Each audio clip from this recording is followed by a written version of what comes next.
sur le plan clinique. Donc, le diagnostic de la détresse respiratoire est un diagnostic clinique qui nécessite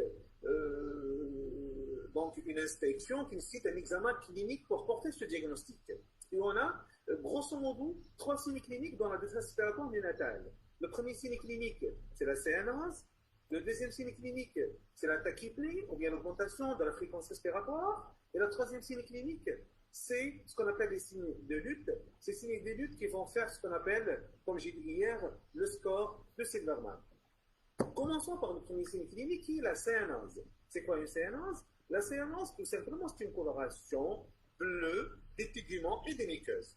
Ces cyanoses peuvent être intenses et généralisées, comme elles peuvent être focalisées. Et comme j'ai dit hier dans l'examen clinique du nouveau-né, que la cyanose, les extrémités, peuvent être un signe physiologique qui reflète parfois l'hypothermie de ce nouveau-né après l'accouchement.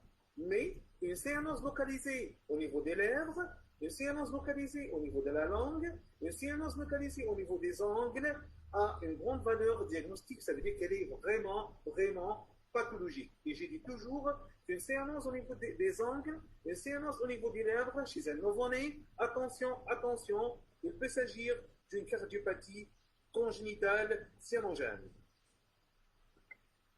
Voici donc une image d'un nouveau-né qui présente une cyanose généralisée juste après la naissance. Vous voyez la coloration bleue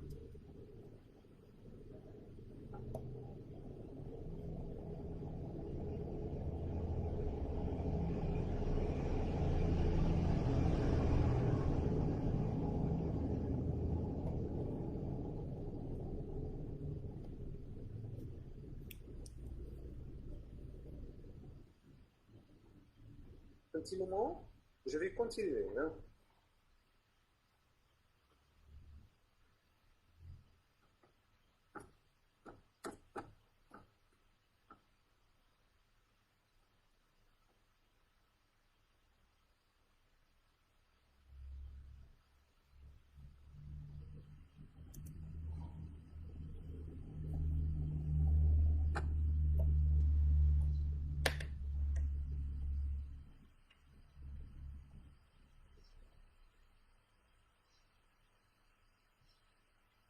Un petit moment, on va continuer.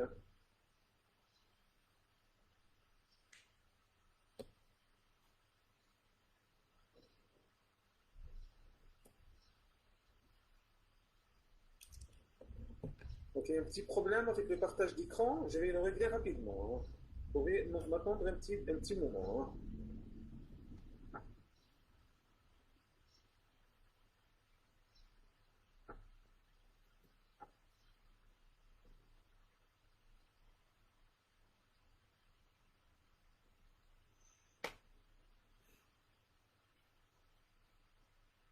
On va continuer.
Je suis en train de chercher.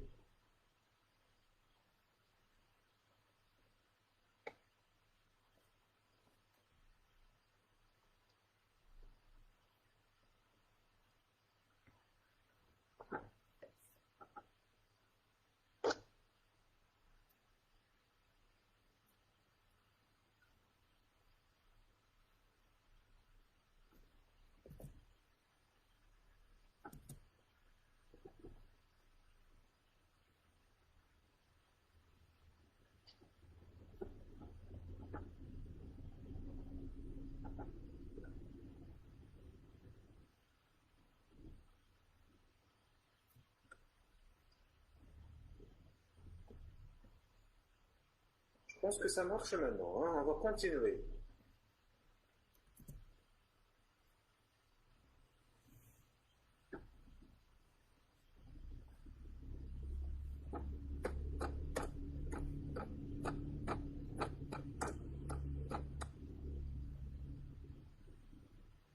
Très bien.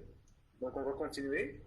Donc on voyait sur cette image, comme j'ai dit, que ce nouveau-né, c'est un nouveau-né prématuré qui est vraiment bleu. On voit la coloration bleue de tout le corps de ce nouveau-né.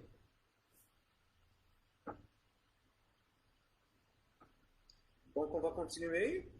Deuxièmement, le deuxième signe clinique, comme j'ai dit, c'est la tachypnée, ce qu'on appelle la tachypnée ou bien la polypnée. La tachypnée, c'est quoi? C'est une augmentation de la fréquence respiratoire du nouveau-né qui dépasse les 60 cycles par minute.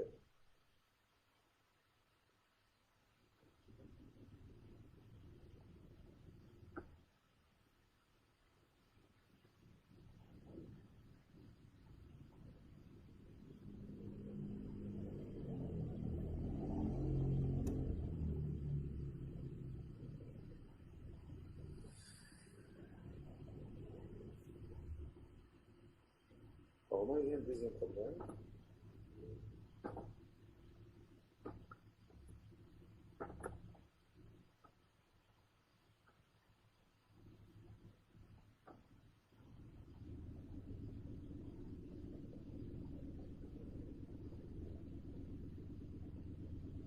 Apparemment, il y a un autre problème.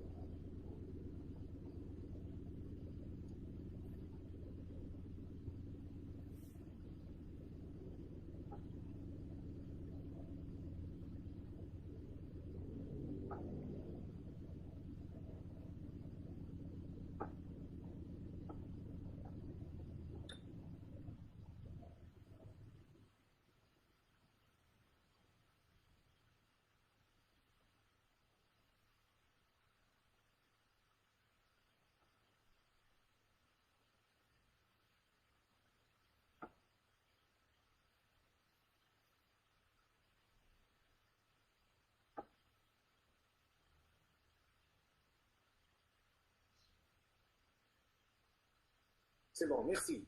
Ok, donc on va continuer. Donc, comme j'ai dit, que le deuxième signe clinique de la détresse respiratoire chez le nouveau-né, c'est la tachypnée. La tachypnée, comme j'ai dit, c'est l'augmentation de la fréquence respiratoire chez le nouveau-né qui dépasse les 60 cycles par minute. Et comme on a dit hier, dans l'examen clinique du nouveau-né, que la fréquence respiratoire normale chez le nouveau-né est entre 40 à 60 cycles par minute, et donc une augmentation de la fréquence est définie par des cycles respiratoires qui dépassent les 60 cycles par minute. Et un rythme respiratoire qui est irrégulier, ou bien un rythme respiratoire qui se manifeste par la présence d'apnée, et ce sont des critères de gravité de la détresse respiratoire néonatale. On va dire, c'est quoi une apnée? Une apnée, c'est l'arrêt respiratoire d'une durée qui dépasse les 20 cycles par minute. Et lorsque l'arrêt respiratoire dépasse les 20 cycles par minute, l'enfant va devenir cyanosé et bradycarde. Donc, un rythme respiratoire irrégulier, un rythme respiratoire avec la survenue d'apnée sont des critères de gravité, et donc c'est un nouveau-né qui doit être pris en extrême urgence.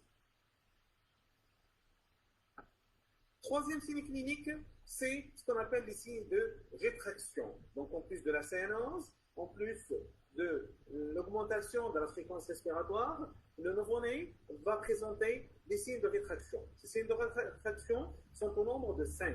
On a le tirage intercostal, on a l'entonnoir xiphoïdien, le balancement thoraco-abdominal, les battements de cette genêt et le gênement. Et ces 5 items constituent ce qu'on appelle, comme j'ai dit hier, le score de Silverman. Ce score de Silverman est un score d'évaluation de la gravité de la détresse respiratoire chez le nouveau-né. Pardon, une minute.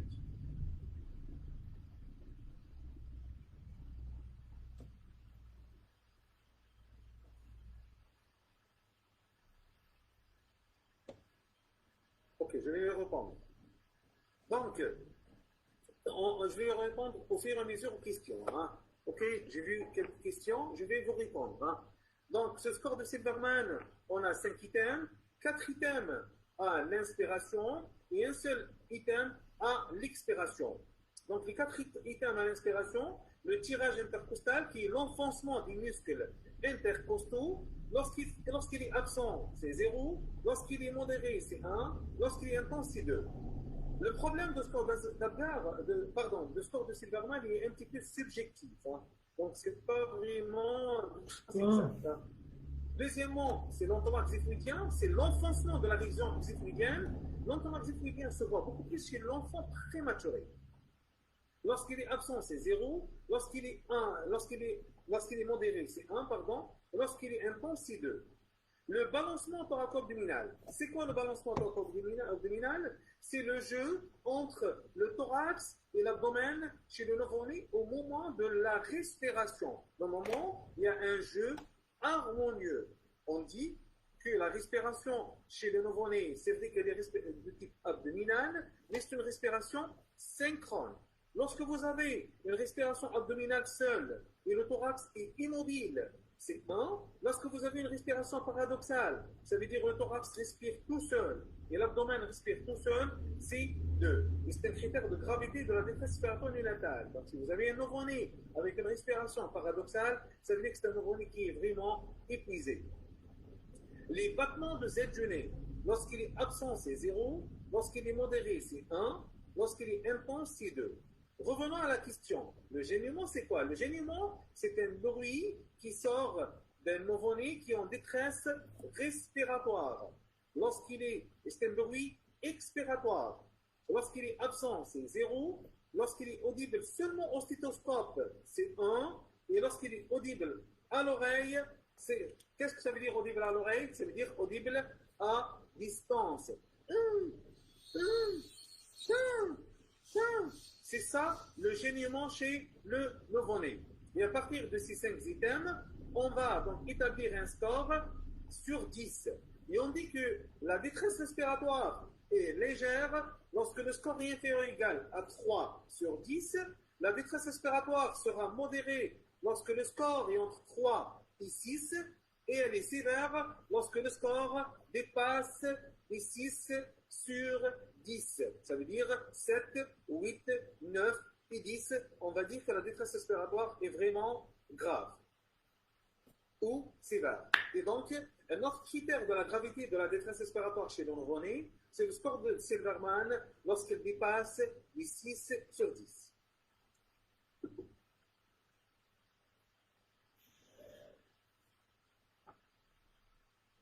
Le reste de l'examen clinique va essayer de chercher. Donc, on a dit que l'enfant présente une détresse respiratoire. Donc, il a probablement une séance, il a probablement une tachypnée.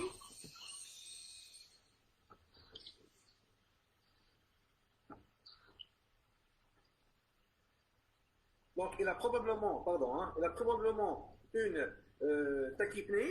Donc, on va essayer d'examiner un petit peu cet enfant. Et le premier examen devant toute détresse respiratoire, c'est l'examen du poumon et l'examen du cœur. Donc, qu'est-ce qu'on va faire? On va inspecter donc, la région thoracique ou le bandement d'un hémithorax avec une auscultation asymétrique peut faire suspecter un pneumothorax ou bien une hernie diaphragmatique. C'est quoi une hernie diaphragmatique? C'est une malformation antinatale, bien sûr congénitale, qui se voit chez le nouveau-né. Et on va voir par la suite les éléments de la hernie diaphragmatique. On va essayer d'ausculter pour voir s'il y a des râles humides qui font suspecter quoi? Une inhalation ou bien un retard de résorption de liquide pulmonaire. Il faut vérifier quoi? La perméabilité des coins et de l'œsophage si cela n'a pas été fait. Donc il faut apprécier l'état hémodynamique qui doivent être vérifiés avec le temps de recoloration cutanée, avec la palpation des paupières périphériques, comme j'ai dit hier, que la palpation des paupières périphériques joue un rôle important parce que l'absence d'hypos fémoraux donc oriente vers l'éventualité de la coartation de la haute. L'auscultation, bien sûr, apprécie le rythme cardiaque. On va chercher quoi? On va chercher un souffle cardiaque qui oriente vers l'éventualité d'une cardiopathie. L'examen neurologique de ce nouveau-né doit être fait à minima. En tout cas, il est pathologique parce que c'est un nouveau-né qui n'est pas bien. Donc, généralement, on va trouver un nouveau-né qui est hypotonique. Et en cas de détresse sévère, le nouveau-né est prostré, il est hypotonique, il est peu réactif, il est généralement tachycarde et il a des troubles hémodynamiques qui peuvent aller vers ce qu'on appelle l'état de choc. La détresse respiratoire est une urgence. On va commencer par la conduite à tenir.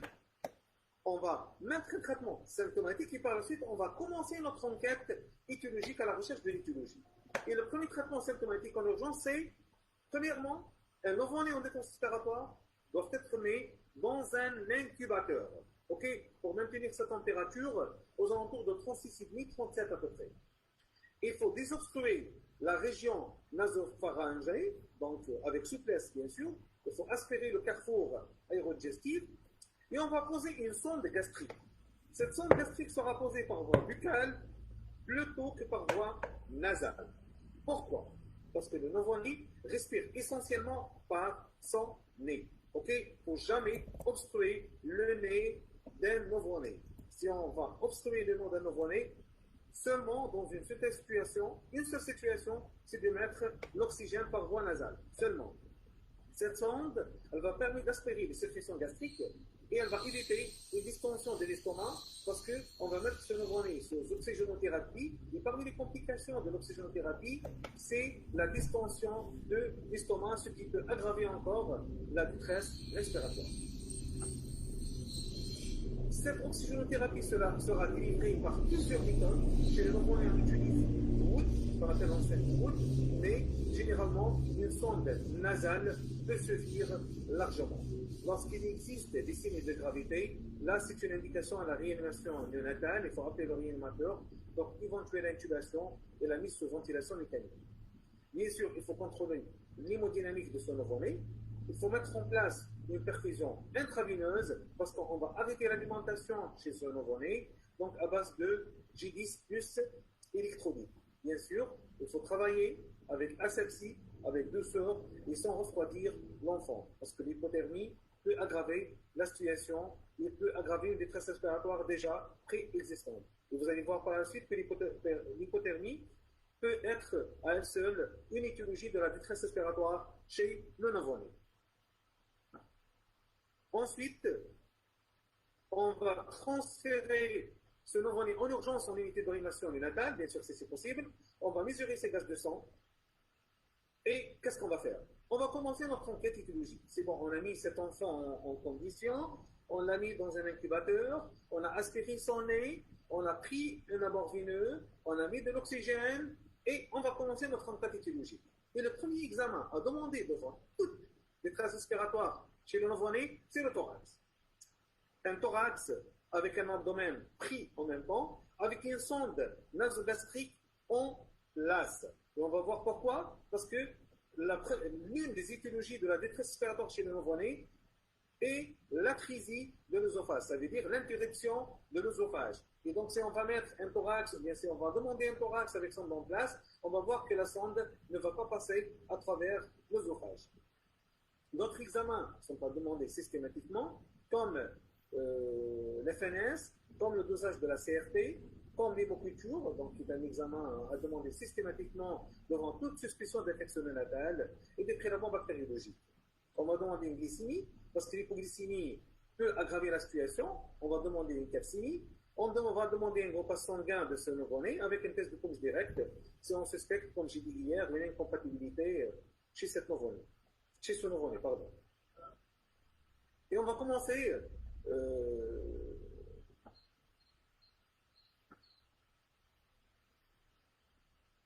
commencer les étiologies.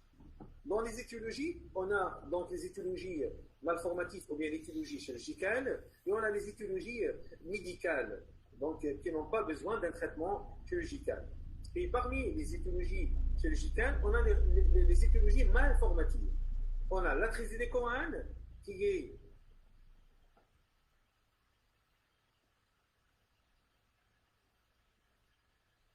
pourquoi une hypocalcémie? Parce que j'ai eu une question. Pourquoi on demande une calcémie devant une détresse respiratoire néonatale? Parce que parmi les manifestations cliniques, ou bien parmi les étiologies de la détresse respiratoire chez le nouveau-né, c'est l'hypocalcémie.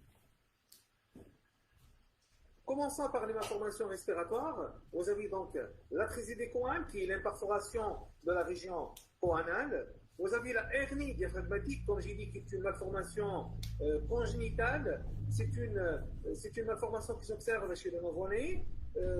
C'est une brèche au niveau de la région diaphragmatique où on va avoir un passage des organes de l'abdomen au niveau du thorax. La plus fréquente, c'est la hernie diaphragmatique gauche.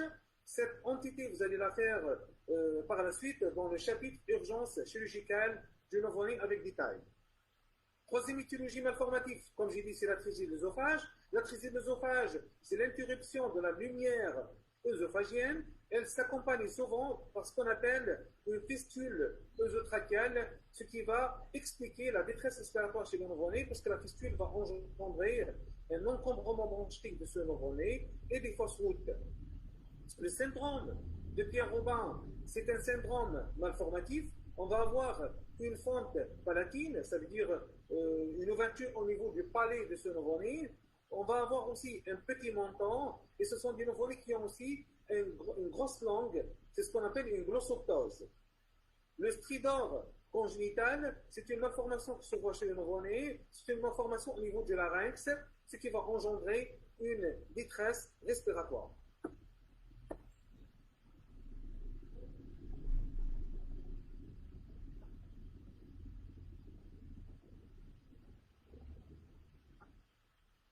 On va commencer par les étiologies non malformatives, c'est-à-dire les étiologies médicales, et on commence par les étiologies non pulmonaires. Et par la suite, on va détailler beaucoup plus les étiologies pulmonaires, parce que dans plus de 90%, l'origine de la détresse respiratoire néonatale est le poumon. Et vous avez, comme j'ai dit, l'hypothermie, vous avez les malformations cardiaques, toutes les cardiopathies congénitales peuvent se manifester par une détresse respiratoire néonatale, vous avez l'asphyxie périnatale, vous avez l'anémie aussi. Elle peut se traduire par une détresse respiratoire et par une polypnée. Vous avez toutes les atteintes du système nerveux central, y compris la méningite, etc. Vous avez l'hypoglycémie, vous avez les causes métaboliques, entre autres l'hypocalcémie, et vous avez l'acidose respiratoire, ou bien l'acidose métabolique, qui peuvent se manifester par une détresse respiratoire néonatale.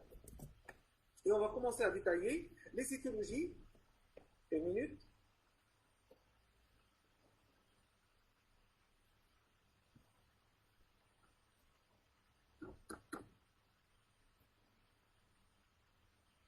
Donc, une hypothermie, j'ai eu une question, une hypothermie à elle seule peut donner une détresse respiratoire et parfois grave, surtout lorsqu'il s'agit d'une hypothermie grave et sévère, et surtout lorsqu'il s'agit d'un prématuré.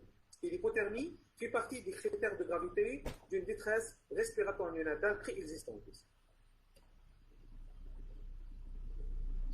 Commençons par la première étiologie, c'est la maladie des membranes aériennes, ce qu'on appelle aussi la MMH. C'est la première étiologie de la détresse respiratoire chez le nouveau-né prématuré, parce que la MMH est une pathologie du prématuré. La MMH est une pathologie du prématuré, comme j'ai dit, par excellence. Pourquoi? Parce qu'il y a un problème au niveau du surfactant. Donc c'est une pathologie du surfactant par excellence. Parce que, vous le savez, durant la période fœtale, les poumons ne sont pas fonctionnels, ils sont fonctionnels juste après la naissance, et le surfactant commence à être fabriqué au 3e trimestre pour être fonctionnel après la naissance. Et donc, tout nouveau-né qui naît avant la fin du 3e trimestre de la grossesse va avoir une pathologie du surfactant. La population la plus touchée, ce sont des prématurés entre 24 et 34 semaines. Les garçons ont plus de risques que les filles. C'est une suggestion, c'est qu'il y a un rôle antagoniste des antigènes sur la maturation. Il y a un facteur racial, les enfants noirs sont moins exposés. C'est une étude qui a été faite aux États-Unis. Et le risque de MMH sera augmenté en cas de diabète maternel, en cas d'acidose, en cas d'hypoxie, en cas de choc, en cas de dette pulmonaire, etc. Ce sont des facteurs aggravants eux-mêmes d'une détresse respiratoire préexistante. Sur le plan clinique, c'est l'une des étiologies de la détresse respiratoire la plus grave chez le nouveau-né, surtout le nouveau-né prémat. Le nouveau-né est rapidement fatigué, il est épuisé, il a une détresse respiratoire sévère avec un score de Silverman dépassant généralement les 7 dixièmes. Le nouveau-né est généralement cyanosé, il a des signes de choc généralement avec des manifestations neurologiques et l'enfant va s'épuiser rapidement et il aura besoin rapidement d'une ventilation assistée. On peut avoir une maladie des membranes hyalines chez le nouveau-né à terme, en cas d'hypothyroïdie, en cas d'infection néonatale. L'infection néonatale peut altérer un surfactant qui est normal et ce qui va engendrer ce qu'on appelle une maladie des membranes hyalines secondaire. On peut avoir une MMH secondaire à un déficit congénital en surfactant et les enfants de mère diabétique, généralement, peuvent avoir ce type de problème et ce sont des enfants qui ont souvent des problèmes respiratoires après la naissance. Le meilleur traitement reste la prévention, comme je dis toujours, le meilleur traitement reste la prévention. Par quoi on va prévenir? Par une corticothérapie. Cette corticothérapie sera donnée en anténatal et pas en postnatal. C'est-à-dire en anténatal, en cas de menace d'accouchement prématuré. Elle est axée, ou bien le traitement de choix reste la bétaméthasone. Une cure, ça veut dire de dose, c'est 12 mg en IM à 24 heures d'intervalle pendant 48 heures, donc de dose. Le délai de l'action, c'est 24 heures. L'effet optimum de cette corticothérapie, c'est 48 heures. La durée de l'effet, c'est 1 semaine, mais ça peut persister au-delà de 3 semaines.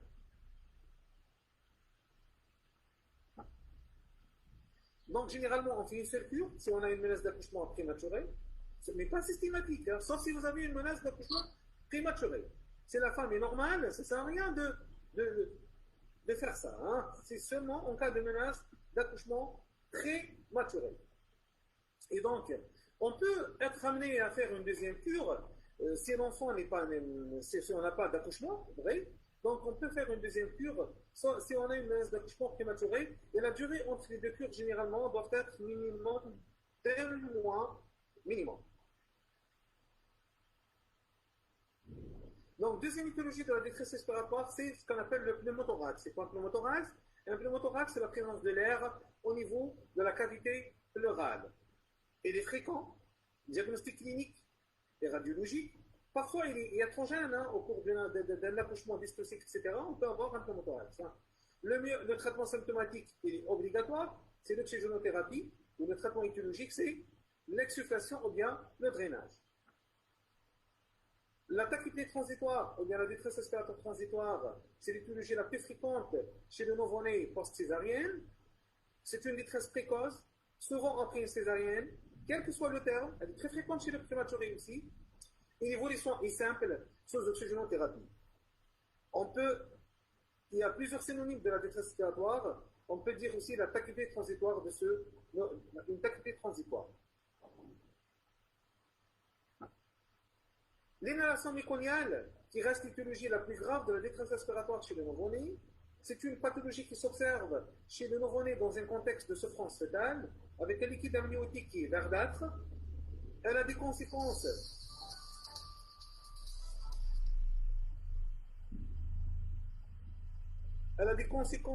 graves au niveau du poumon. Ce sont des nouveau-nés qui nécessitent souvent une ventilation assistée. Hein.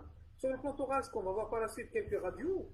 On va voir une distance thoracique très très importante avec des opacités alvéolaires réparties au niveau des deux champs pulmonaires. Et l'infection bactérienne du nouveau-né, donc c'est généralement les infections bactériennes du nouveau-né peuvent se manifester par une détresse respiratoire, qu'elles soient accompagnées ou non de signes de choc septique. Et sur le plan radiographique de thorax, on peut avoir des opacités alvéolaires disséminées au niveau des deux champs pulmonaires, voire même une condensation pulmonaire qui ressemble au classique aspect radiologique du pneumonie franche lobar aiguë. On va commencer à voir ensemble quelques radiographies de thorax. Le premier cliché à voir, c'est un cliché de ce qu'on appelle d'une maladie des membranes hyalines. C'est un thorax d'un prématuré. Vous voyez une condensation pulmonaire bilatérale. Vous avez donc un aspect de bronchogramme aérique bilatéral avec quelques granités ici, dans ce côté, mais c'est un thorax de poumon blanc. Hein. Ça, c'est le stade ultime de la maladie des membranes hyalines. Vous ne voyez rien au niveau du poumon. Hein. Vous voyez que le bronchogramme aérique, tout est effacé. Hein, les bords du cœur, les bords du diaphragme, etc. Vous voyez aussi la sonde, elle est là, la sonde gastrique radio-opaque, donc on n'a pas d'atrésie de l'œsophage. Et vous voyez notre sonde là, c'est une sonde d'intubation. C'est un nouveau-né qui est hospitalisé en réanimation néonatale et qui est intubé, ventilé. Donc il présente une détresse respiratoire très grave. Deuxième cliché, vous voyez là c'est un pneumothorax de la grande cavité droite. Là, vous voyez aussi la sonde radio-opaque au niveau de l'estomac, donc on n'a pas d'atrésie d'œsophage, et c'est un nouveau-né qui est aussi intubé. Okay. Ce pneumothorax refoule un petit peu le médiastin vers le côté contre-latéral. Là c'est un aspect clinique qu'on utilise souvent pour faire un diagnostic d'un pneumothorax. C'est ce qu'on appelle le test de transillumination. Si vous avez un pneumothorax, si vous faites le test de transillumination, vous allez voir un test de transillumination positif, un reflet positif.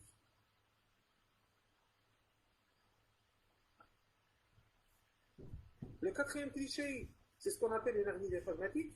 Là, c'est un defect, pardon. Vous voyez le defect de la coupole diaphragmatique. Donc, on n'a pas une coupole diaphragmatique.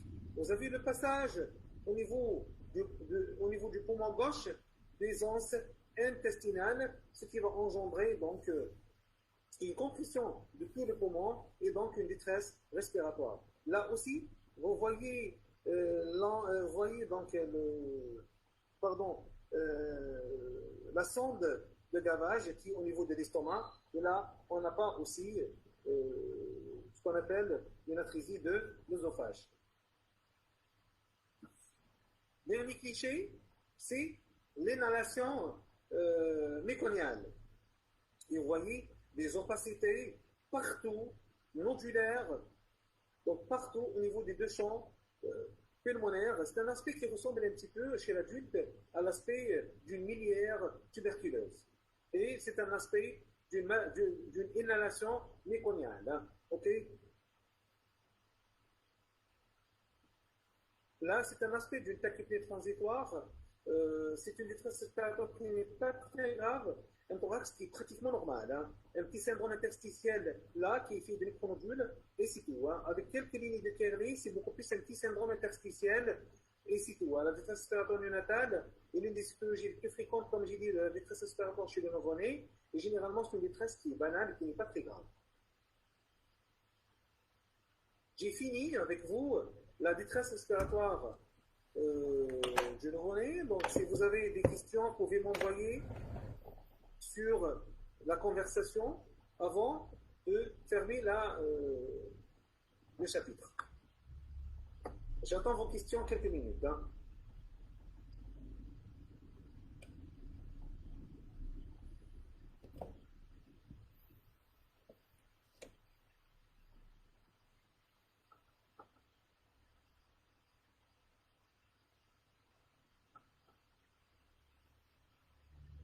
Très bien.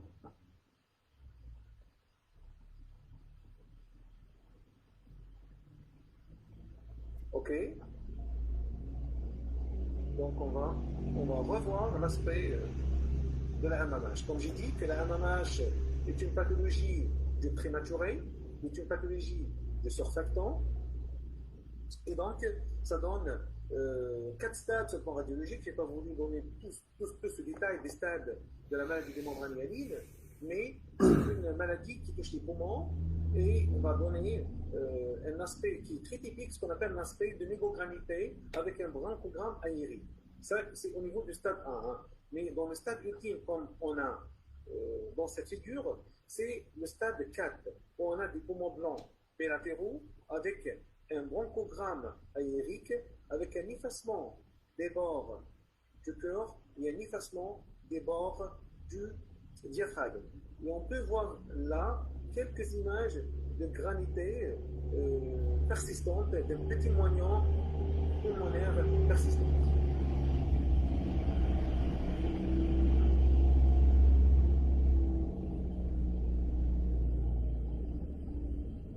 Belle question.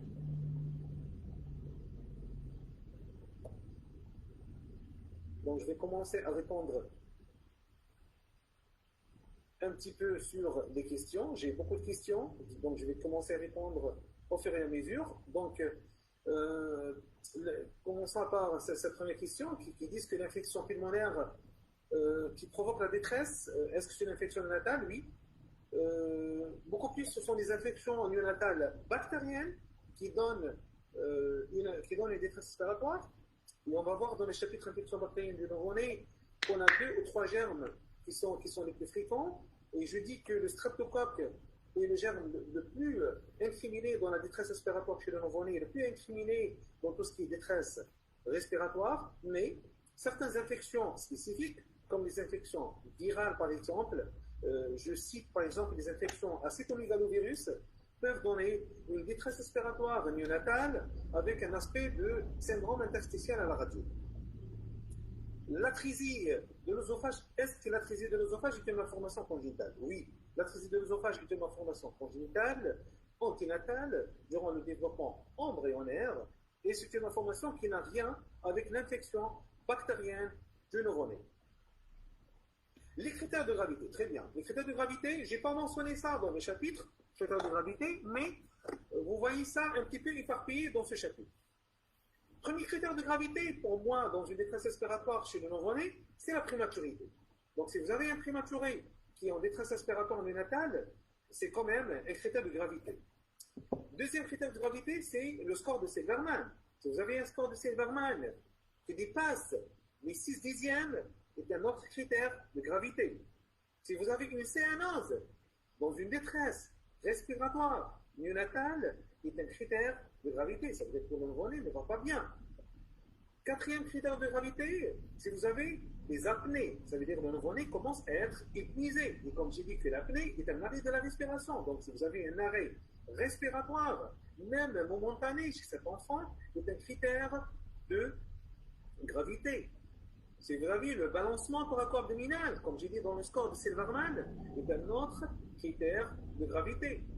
Si vous avez une défaillance hémodynamique, ça veut dire que l'enfant est en état de choc, c'est un autre critère de gravité. Si vous avez un examen neurologique qui est perturbé, c'est un autre critère de gravité. Et je dis comme ça, là, si vous avez des lésions pulmonaires qui sont assez graves quand même, c'est un autre critère de gravité de la détresse respiratoire. En plus, des critères, je dis moi, des critères gazométriques.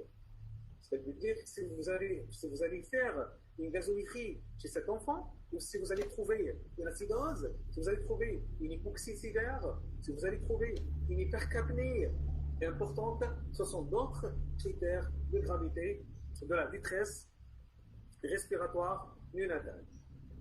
Donc, une autre question, est-ce que vous pouvez répéter donc la calcémie? Bien sûr, j'ai dit que la calcémie est une étiologie de la détresse respiratoire chez le nouveau-né. L'hypocalcémie à elle seule est une étiologie de la détresse respiratoire chez le nouveau-né et surtout le nouveau-né prématuré.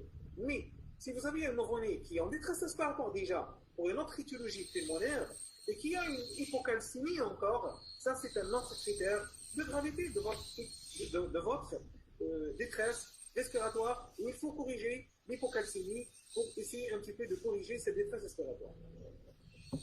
Et notre question, l'atrésie de l'œsophage, est-ce qu'elle est secondaire à une infection? Non, elle n'est pas secondaire à une infection. C'est un problème en rapport avec le développement embryonnaire. C'est une malformation congénitale et elle n'est pas en rapport avec une infection. Le bilan biologique, est-ce qu'il est systématique devant toute détresse respiratoire? Oui, il est systématique. Et je dis que tout ce qui est systématique, c'est la calcémie, c'est la glycémie, c'est la FNS. Pourquoi je dis la FNS? Parce qu'on va chercher une anémie. S'il y a une anémie associée, ou bien s'il y a une polyglobulie associée, parce que la polyglobulie peut être une étiologie de la détresse respiratoire néonatale, et la CRP, pour essayer d'éliminer ce qu'on appelle une infection néonatale. Et donc, le bilan systématique, c'est une autre question. Donc, le bilan systématique, c'est quoi?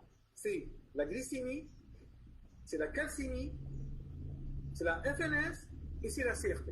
Et la gazométrie, je ne dis pas un bilan systématique, mais c'est un bilan d'évaluation si on dispose. On n'a pas de gazométrie à Saint-Thérèse. Donc, la gazométrie, c'est un bilan de luxe quand même.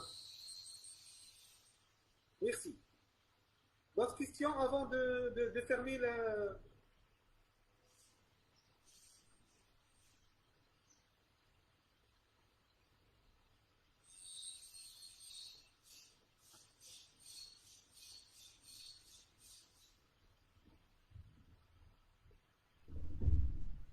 Donc, je dirais... Donc, il y a une conversation. Donc, merci. Merci à vous tous, hein, bien sûr. Hein. Donc, au prochain chapitre, Inch'Allah, vous n'hésitez pas avec la fac, c'est pour combien? C'est pour quand, pardon. Et ça sera... merci, bonne journée pour tout le monde. Et ça sera l'infection bactérienne de nouveau-né.